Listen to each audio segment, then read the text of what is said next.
My name's Allison. I'm your World of Beer drinking intern, and today I'm at Where the Wild Beers Are in Brooklyn, New York.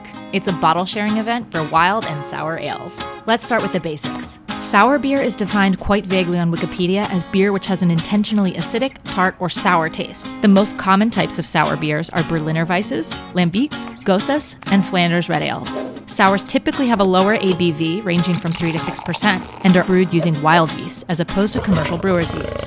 I asked the co-founders of Where the Wild Beers Are for a little more info. Where does wild yeast come from? Yeast is everywhere.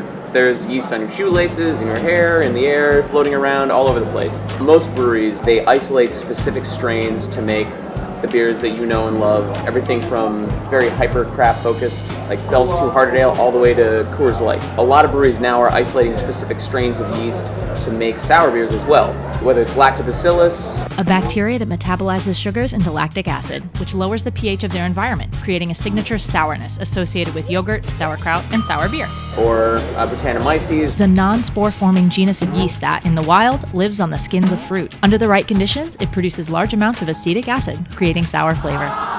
The yeast and bacteria, whatever may have inoculated the wort, can change the beer in such vastly different ways. Mm-hmm. You can't even really track it. You don't know what's going to be great in 15 years. Yeah. It just kind of happens. It's not uncommon for sour beer to take months to ferment and years to mature, sometimes even changing flavor after it's been bottled. A lot of people are getting into this, and it's just which angle are they going with.